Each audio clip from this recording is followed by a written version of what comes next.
Halo, salam sehat. Di video ini saya akan membawakan materi tentang permasalahan air bersih di industri. Baik, saya langsung saja ke materinya. Yang pertama, parameter air bersih dan air minum yang menjadi permasalahan di industri. Air tanah tersebut banyak digunakan untuk kepentingan irigasi, air minum maupun kegiatan industri.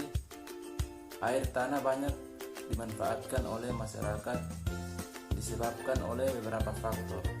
Di antaranya adalah yang pertama, mudah didapatkan, yang kedua, kualitasnya lebih baik karena tersimpan dalam tanah, yang ketiga, relatif memerlukan ongkos yang murah untuk eksploitasinya, dan yang keempat, kandungan mineral dalam air tanah tersebut diperlukan dalam beberapa keperluan. Lebih jelas lagi bahwa air yang akan digunakan sebagai air minum harus memenuhi syarat sebagai berikut.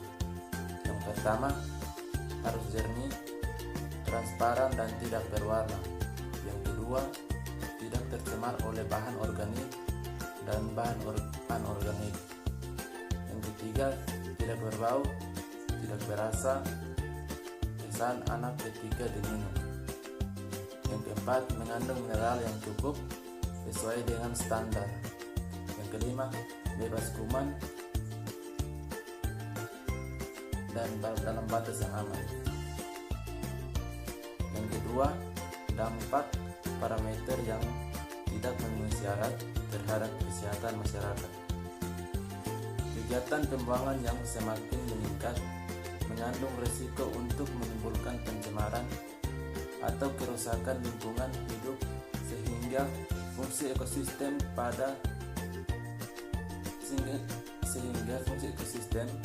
menjadi terganggu dan tidak berfungsi sesuai peraturan.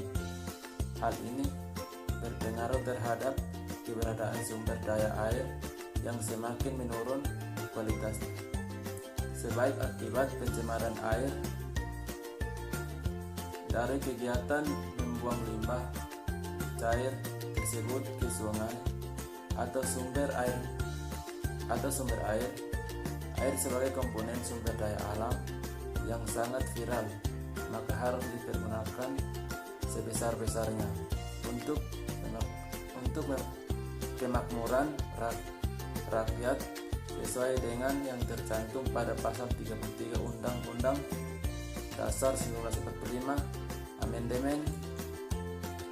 Dengan adanya pencemaran, maka lingkungan yang ada di sekitarnya, baik lingkungan abiotik, dan lingkungan sosial akan terganggu. Peraturan fungsinya, hal ini sangat berpengaruh terhadap kesehatan lingkungan di sekitarnya. Banyak organisme biota, hewan dan tumbuhan menjadi rusak malah mati karena pencemaran tersebut. Hal-hal yang menyebabkan turunnya kualitas kesehatan lingkungan sebagai berikut. Yang pertama, terjadinya disparitas status kesehatan. Meskipun secara nasional kualitas kesehatan masyarakat telah meningkat, akan tetapi disparitas status kesehatan antara tingkat sosial, ekonomi, antar kawasan dan antar perkotaan pedesaan masih cukup rendah. Yang kedua, terjadi beban pola penyakit yang diderita oleh masyarakat sebagian besar adalah penyakit diare dan penyakit kulit. Yang ketiga, perilaku masyarakat yang kurang mendukung pola hidup bersih dan sehat. Yang keempat, rendahnya kualitas kesehatan penduduk miskin dan terbatasnya tenaga kesehatan dan distribusi tidak merata. Yang ketiga, dampak parameter air bersih yang tidak memenuhi syarat. Permasalahan yang timbul yakni sering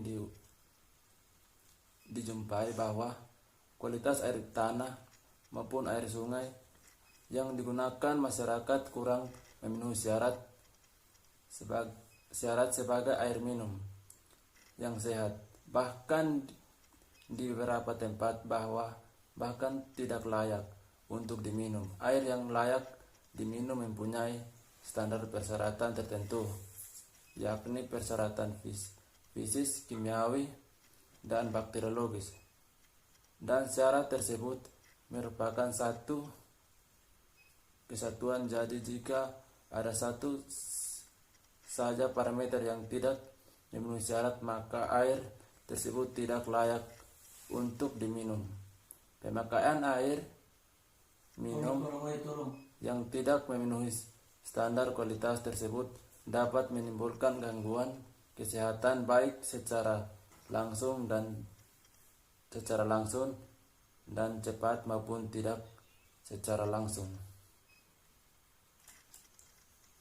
Masalah air bersih yang memenuhi syarat kesehatan tidak hanya dialami oleh masyarakat umum, tetapi juga sering dialami oleh masyarakat industri, khususnya industri kecil dan menengah yang bergerak dalam industri proses, khususnya proses yang pengolahan makanan dan minuman, serta proses yang hubungan dengan senyawa kimia.